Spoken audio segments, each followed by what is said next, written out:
Welcome everybody to my version of the 100-day hardcore challenge. I took the challenge from Luke the Notable and decided that there's no better way to kickstart my channel.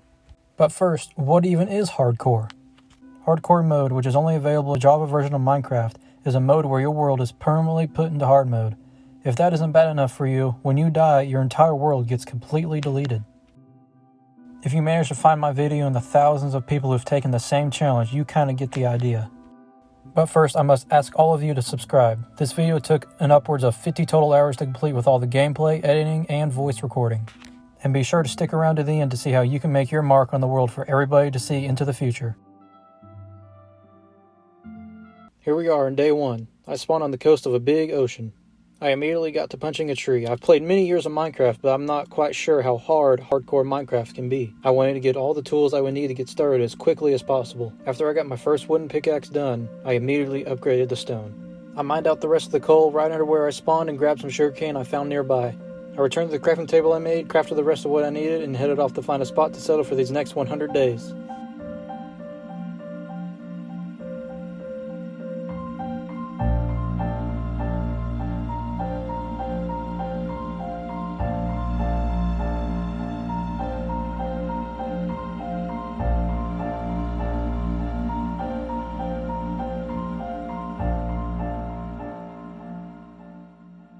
After heading east for a few minutes, I was able to pick up some sugarcane along the way before I found a dungeon exposed across the lake. I knew this was quite rare to see, but as soon as I explored it, my recording software decided to take a nap. While my recording software wasn't working, I continued east and found a desert temple. Inside, I got really lucky. I ended up finding a looting 3 book, a golden apple, and a couple other good things, including diamonds. If you don't believe me, I understand, but the seed will be in the description for you to look for yourself. By the time I got out of the temple, the sun was setting, so I crafted a bed and called the temple home for the night. To begin day 2, I walked east a little while longer, still looking for a good place to settle down at. I came across a desert village which did not yield much in the way of loot, but it could supply villagers in the future. After taking what little food they had, I ran over a hill and saw the perfect spot for a base.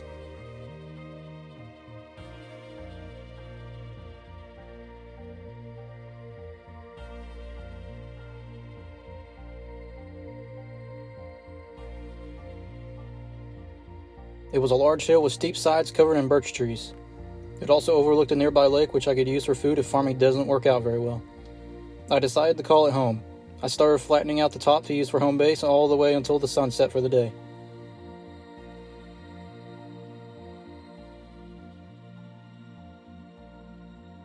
At the start of day 3, I ventured down to the dark oak forest nearby to gather logs for my new base.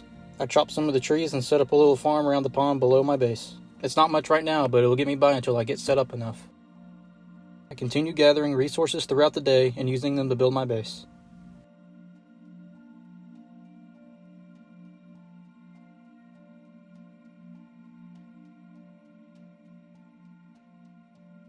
For day 4, I continued to work on the base by making a very annoying spiral staircase down to the base of the hill where the farm was.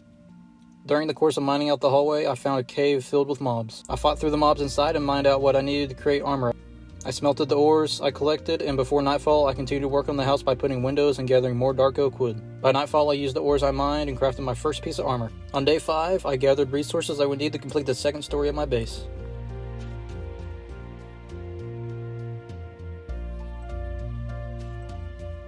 Right before night fell, I built more to the underground portion of my house by putting in a few more walls.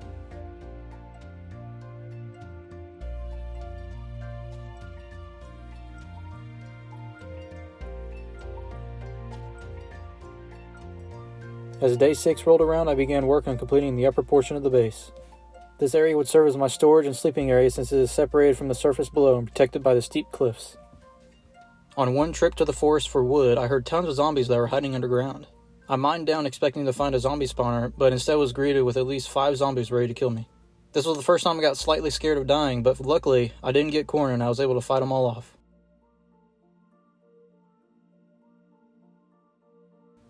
After that incident, I saw a couple animals around and gathered a couple to use for a farm in the future, including a chicken, a couple sheep, and a couple cows. Right before night fell, I built more to the underground portion of my house by putting in a few more walls.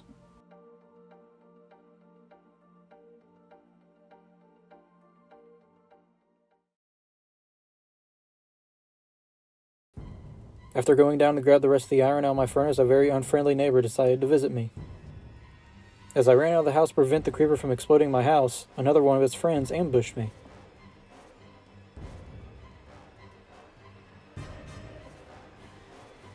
That creeper destroyed a large portion of the walls and base, and soon after the first creeper comes out and destroys all my chest full of items.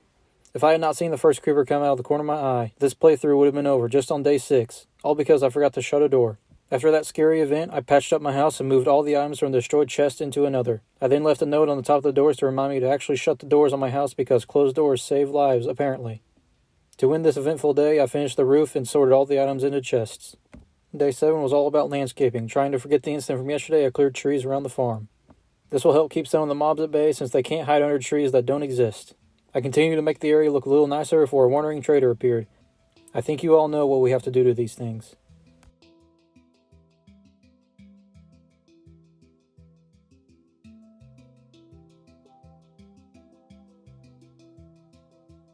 I continued laying paths and creating areas to put the animals, and before I knew it was nighttime once again. I led the animals from the holes in the ground to their forever homes. They don't know it, but their next 1,000 generation of kids will forgo inbreeding and slaughter to suit my material needs.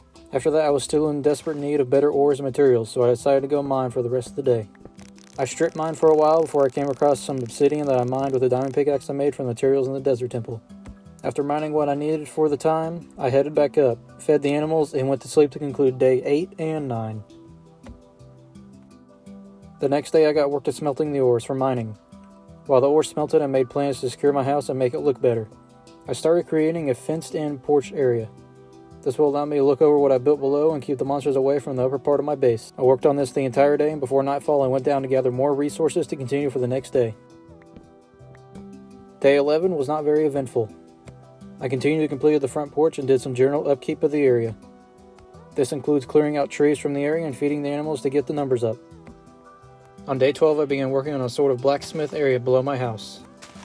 I wasn't quite sure where I was going with it at the time, so it might look a little goofy at times. I worked on that the entire day, and before nightfall I fed the animals, mined out more areas underground, and built parts of the ceiling below. On day 13, I was still in desperate need of better tools and materials. I took the rest of the day and parts of the next day mining for more ores. I was able to come across a couple diamonds and grab some obsidian along the way. On day 15, I crafted an enchantment table and placed it in a makeshift room for now that I plan to expand on later. I also worked on more of the underground areas of the base by taking out more of the stone walls and replacing them with wood.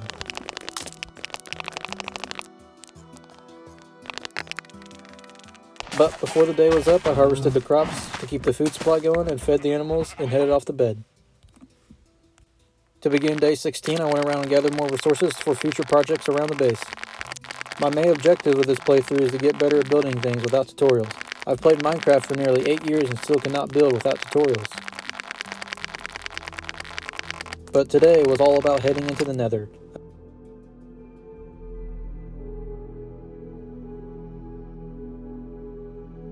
I stored all the extra stuff that I didn't need in the chests and headed off into the Nether. After stepping through, I was met with a ton of lag, which can be scary at sometimes. I knew I had to get a fort around the portal put down quickly to be sure I can have a safe enter and exit in the future. I met a couple hoglins around and finished the fort and called it a day by stepping back into the overworld. For day 17, I reorganized myself from the day before and went back into the Nether. I was looking for a fortress in order to get some blaze rods, but as soon as I entered, I was met with many piglins. Thankfully, the fort I had built the day before allowed me to safely kill them from a distance. Soon after, I met some hoglins, which brought me closer down to death than I would have liked. I continued looking for a fortress. I was able to find one not too far from the portal, and I got to work farming blaze rods.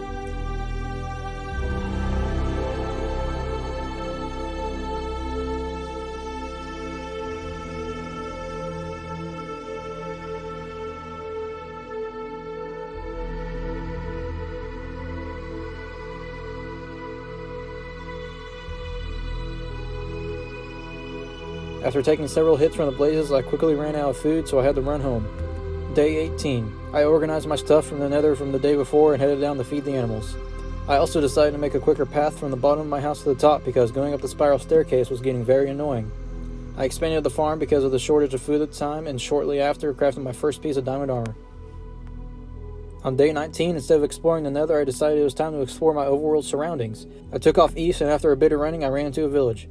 I pillaged all their belongings for my own personal gain before I got distracted by a big cave where I'd spend the next 3 days mining. After exploring all the cave that the village had to offer, I headed back home. However, after organizing all the materials and goods I gathered through the trip, I went back to the original mine I created at the start of my base. I ended up mining into a mine shaft where several cave spiders were waiting for me and found several more diamonds to add to the collection. This mining trip ended up taking 3 whole more days before I returned home. On day 24, I powered up the enchantment table using the leather from the cow farm and spent the rest of the day organizing and clearing out more area of the forest to use for a farm. For day 25, I made a couple new fenced-in farm areas to expand my farm into, but I would never finish the second one, so you gotta deal with it. I then decided to put together a heist that included kidnapping villagers from the desert village that we saw coming here 23 days ago. Once I arrived at the village, I caught one of the villagers in a boat and rolled him all the way back to base.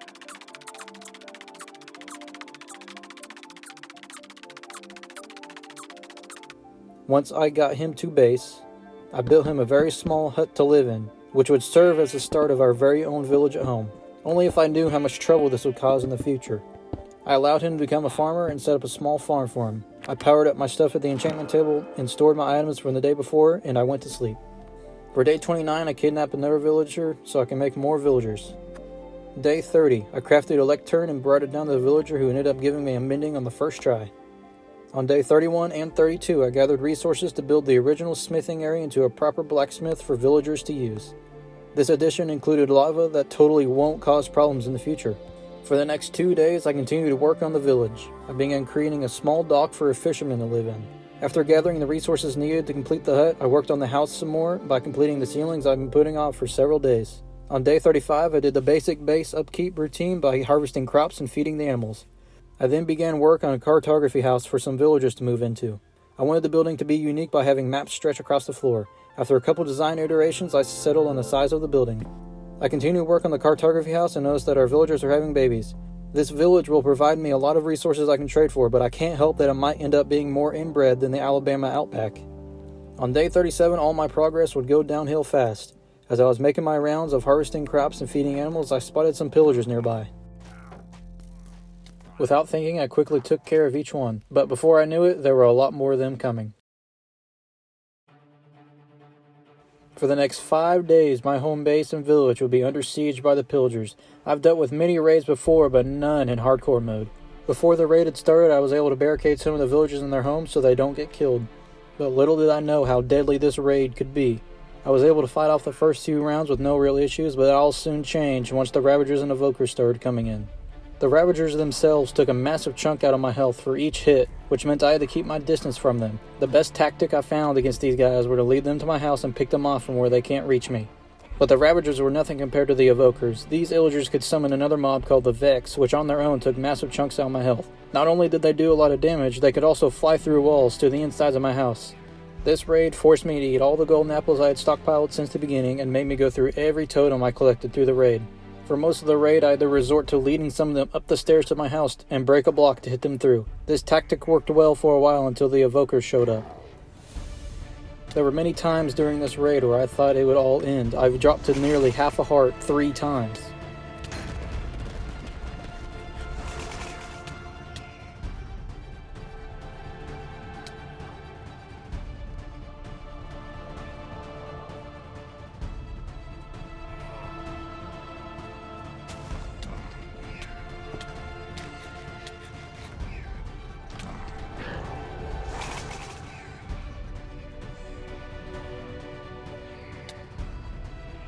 But as I cleared one rave, another rolls up over the hill and decided it might be time to abandon ship.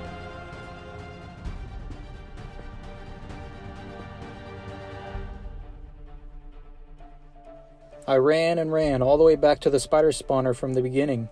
I used the string from the spiders to craft a bed and slept through the night.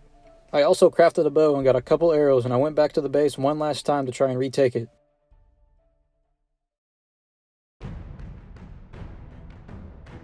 I climbed on top of the first villager hut to try and get an advantage over the Ravager and Evoker, but they were still able to do massive damage to me.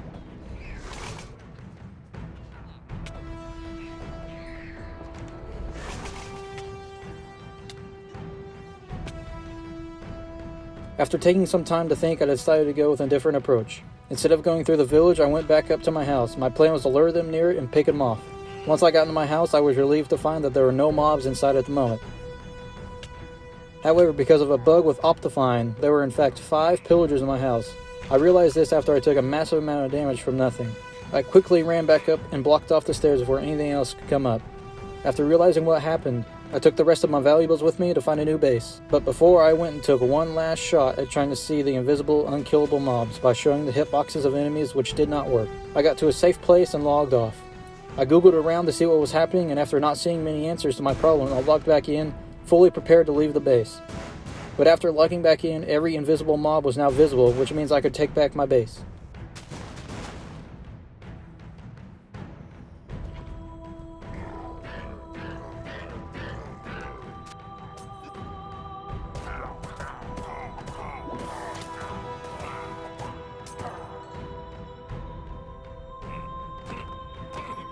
This whole event took nearly a week to clear up. It was day 42 before I got the place fixed up back to its original glory. After the raid, I took full advantage of my Hero of the Village perk. I bought many mending books from the mending villager to put on my armor. Thankfully, I will never have to worry about armor breaking ever again. I fixed up the areas that were damaged in the raid and continued to work on the base as if nothing happened. To end the day, I ran into the Wandering Trader, which I quickly took care of, and went off mining to repair my armor and tools with the new mending enchantments I got. For day 43, I continued to repair my items by mining and killing mobs. I continued the mining trip and found another 10 diamonds and many other resources along the way. On the way returning home, our farmer villager who was stuck in the composter for weeks finally turned into a zombie. On day 44, 45, and 46, I went back to the nether to gather more blaze rods. I wanted to start brewing more potions, and I gathered more materials to grow my own netherwort at home along the way. I was hoping to create a potion to cure the zombie villager at base, but I came back to find that the zombie villager had disappeared, so it forced me once again to kidnap another villager from the desert. On day 47, I wanted to continue to expand my base across the land, so I constructed a dock on the lake east of the main area. This will give me a good fishing spot to fish at, safe from the mobs trying to sneak up from behind. On day 48, I finished up the dock and decided to go fishing for a while. I did not fish up much that was of any use to me, but before I knew it, the sun was setting, so once again I headed back to sleep. On day 49, I once again fished all day and gained nothing useful. I also traded with the villagers to get them leveled up for better trades. It's finally day 50, halfway done with this playthrough. If you've gotten this far in the video and you are liking what you're seeing, feel free to hit the like and subscribe button. It's completely free and you can change your mind later. I marked the special occasion by placing a sign to mark where I was for the 50th day. Hopefully I'm here for the next 50 and beyond. To end day 50, I sat and watched the sunset on top of my house as I passed in the second half of my journey. Between day 50 and day 51, quite a lot of time in real life has passed, so day 51 was all about catching up on what I've done and reorganizing myself. I wandered around looking at everything I've made so far and found another farmer villager got stuck in the composter and turned into a zombie again. I went down, visited the dock, and then went back to my house to repair my armor and sort my items for the next 50 days. It was time to start preparing for the Ender Dragon. It was embarrassing that I haven't even attempted to at least find the portal this far into the playthrough. So I went to the nether to trade with piglins throughout the day. Their trades did not give me any pearls, so I went to the warp forest and got pearls the old-fashioned way. It took me the entirety of day 51 and day 52 to get the pearls I needed for the portal. I came back out of the portal during day 52, sorted my things from the nether, and headed off to find the portal. I threw the first eye, which pointed me towards the dark oak forest and across the ocean. While going across the ocean, I found a sunken ship and rated it for what it had. I continued on to find the portal.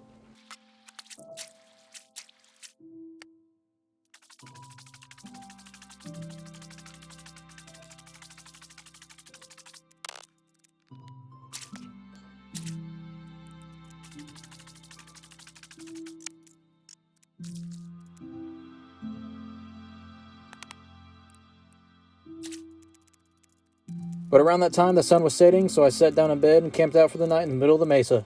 On day 53, I continued looking for the portal until the eye stopped leading me straight, and instead, back where I came from. I was getting close. Once the eyes started going down, I decided to mine down with them. As soon as I fell in, I was greeted with a creeper and several other mobs. I explored around where I quickly found a library with no bookshelves because the lava had burned them all. I kept exploring, looking for the portal. I came across another library this time. It was intact with all the bookshelves I would ever need. It took quite a while to find the portal, but when I did, I stupid-proofed the place. I did this by removing all the lava and silverfish spawners to keep me from dying in a stupid way.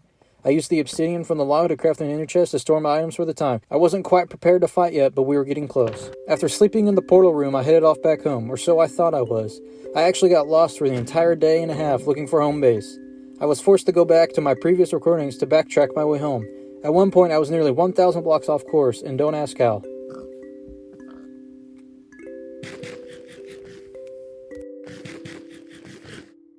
To begin day 55, I was preparing to start recording for the day, and another very unfriendly neighbor made its way up to the stairs into my house. After that incident, I took the day to repair my house, harvested Krux, fed animals, repaired my tools by killing the animals. On day 56, I wanted to make the base look a little bit better. I plan on making this world a download if you are interested in exploring it yourself, but if I die in the end in the next few days when I go, then I want something of interest for people to look at. I started with the enchanting room. I had gotten some inspiration from a few videos and the pictures I've seen of other people's enchanting rooms, and I wanted to give it a try in my own way. I took the first day of construction, clearing the space I needed to make it look better. On day 57, I continued to work on the enchantment cave. I also had to go mine obsidian, which I needed for the project further down the line, and by the end of the day, I had a rough outline for how I wanted it to look. On day 58 and 59, I continued to work on the room, and now nearly have it completed. Now, all I have to wait on is the grass to spread to the other dirt blocks around the pond. To end the day, I cleared trees for another building for the villagers that I would soon be working on. As the sun set, I headed back home and saw that once again our special farmer villager was stuck in the composter. For day 60, I did the normal base routine of farming, feeding, repairing. I sorted my things, gathered and smelted materials for future projects. On day 61, another idea came to mind to make my base more efficient. I decided that I wanted an auto-collecting farm under the animals outside. I've seen a video where one guy had a massive cow farm in hardcore mode and he was crushed to death by all the cows, and I do not want that to be me. I began work by creating mini hoppers and digging out under the farm. I continued to work on the auto-collector by running rails under the farm. It took a few tries, but I was able to get it running smoothly on its own. The next part of the project was creating a pipeline from the dropper under the farm to my new storage room I would be building. When I came back for materials to build, I found that half of my house was burned down, so I had to remake the blacksmith area. This wasn't the first time this area was burnt down, nor the second, nor the third. I repaired the area and freed the special farmer from his composter prison and made sure that no one would ever fall victim to its clutches again. Shortly after, I continued on the pipeline.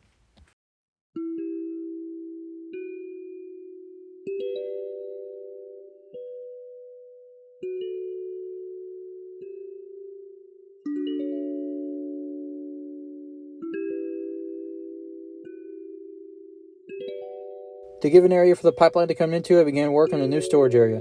Not only was this going to be my main outlet from the farm, it will now be my main storage area instead of being upstairs. Going up and down the spiral staircase was annoying anyways, so I started mining and decorating a new room.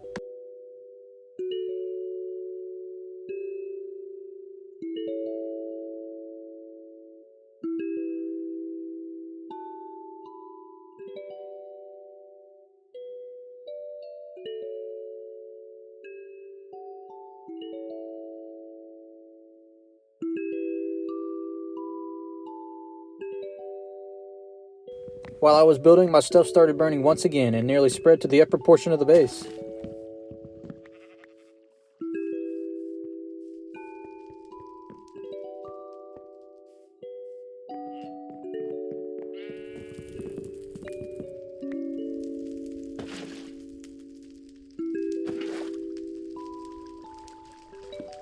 Day 67, 2/3 of the way done.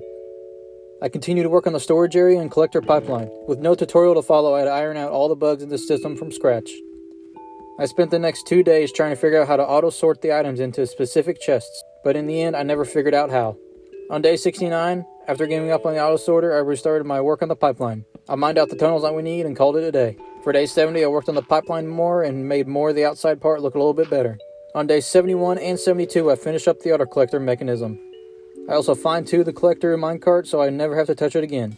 Day 73. After working all night tuning the collector, it was time to start building that new villager house. I wanted to add a few more structures to the world just in case I end up dying in a glitch in the end. I began laying foundations on how I wanted it to look. Like I said, my main objective of this series is to build it better without tutorials. At the end of the day, I had a rough idea of what I wanted it to look like and called it a day. On day 74, I got sidetracked again and started moving my items from the upper part of my base to the lower part. I sorted my items in the chest below and then traded with the villagers for a while. Soon after, I began work once again on the villager house. I filled the floor with dark oak and added walls and windows. I put parts of the roof and planned on the second floor. I wanted to house about 20 villagers in here so they can all be together and less spread out through the forest getting killed. On day 75, I continued to work on the house by building the frame for the next story. I was nearly done with the project, just needed a few more materials. On day 76, I gathered the materials I needed and finally completed the new house. Now all I had to do was repopulate the village, which is still low in numbers from the raid many days ago. But now all I have left to do is defeat the Inner Dragon.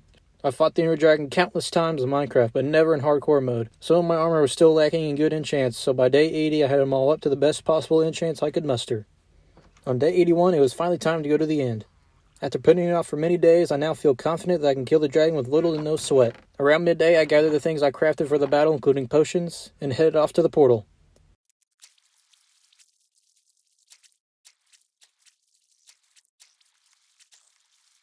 When I arrived, I created another portal for easy travel in the future if I survive. On day 82, I filled the portal and stepped in.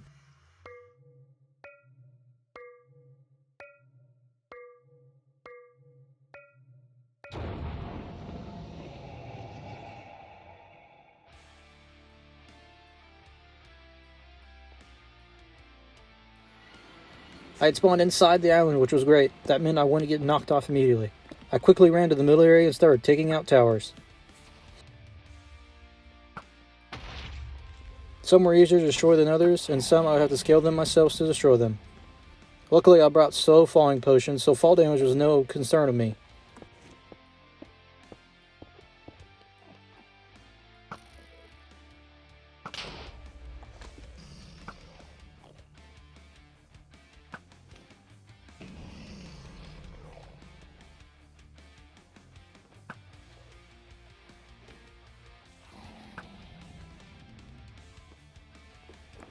So far so good. I haven't had any close calls as of yet, and the fight is easier than expected.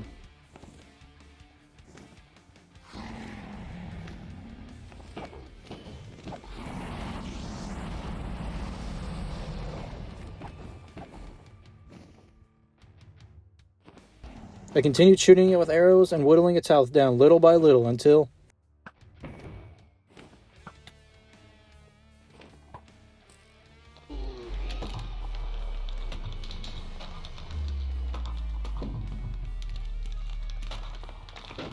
I had finally killed the dragon. It was not hard because of the great preparation I had, but a win is a win. I took the egg left behind and headed off to the End Islands to search for an elytra. For the next several days, I explored the End Islands. I found several end cities, but they all failed to have flying ships. I made my way through these structures, killing shulkers along the way. I ran for nearly an hour, and I was beginning to lose hope of finding one. It was day 84 at this point, and I even found another gateway back home before I found an elytra.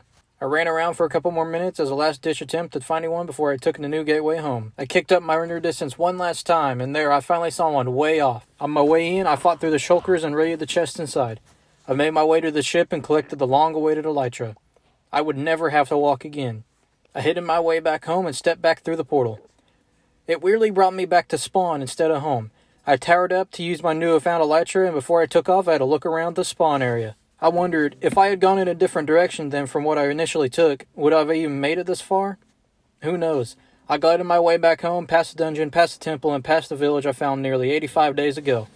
As I rolled back into my house, I used the XP from the dragon to repair and upgrade my tools. While I was raiding the end cities, I found a better sword than the one I currently had. However, it did have Curse of Vanishing on it, but in hardcore that doesn't matter. So I gave it an appropriate name for it and finished out by repairing my things and called it a day. It was now day 87. I improved the village by adding more farms for the new villagers. The village was now large enough that I found an iron golem had spawned and somehow made it way into a tree. On day 88, I began working on a trophy area of sort. I wanted to commemorate the killing of the bosses, such as the Ender Dragon, in a better way than just putting the egg on a shelf in my house. I also wanted to have it represent the past 100 days I've gone through in this world, and also commemorate one of you, the viewer.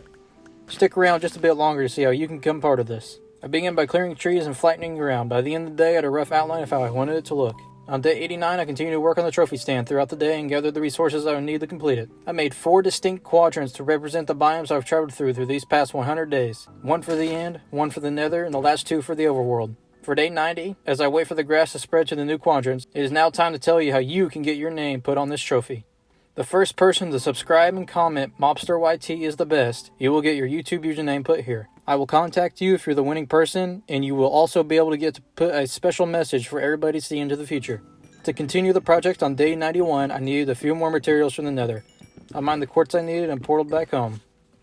On day 92, I cleared out more of an area to build one final project for you, the viewer. It will be called the Subscriber Hall. It will feature all the new subscribers from this video I post. With proof, I will be putting your names in this haul by hand myself. Let me know in the comments once you hit that subscribe button, and I'll take everyone's names I can and put them into the haul for everybody to see into the future. With one last trip to the nether and a few more days of work, the subscriber haul was completely finished, with room for more additions if this video blows up. As day 97 comes around, I wanted to do one last small thing for the world. Using an elytra, I wanted to complete the cartography floor by filling in some of it with maps. I created what I needed to start and set off around the area filling in the maps. The next day I also went around exploring more maps and finishing the project. I used banners to label the points of interest around the area, such as the village, shipwreck, and victory circle, which is what the trophy area will be called from now on. I continued work on labeling from day 98 to 99 as I explored around. As the sun set on day 99, I slept once more in the village. Day 100, the final day of the journey so far. I really did not think I would make it this far, but here I am. And it definitely has not come without its close calls. Nearly 70 days ago, I thought this would be all over when the pillager raid was happening. And I was even determined to move out of my house and sell elsewhere just to continue the series. On this final day, I did some landscaping work and fixed some of the unfinished things around the base, and took one last look at the things I've built through this playthrough. I harvested my crops, fed the animals for the last time before completely sorting my things into a chest for a potential part 2 into this series. As the sun set on the final day, I flew to the top of my house, took my armor off, and took in the last sunset of this 100-day playthrough.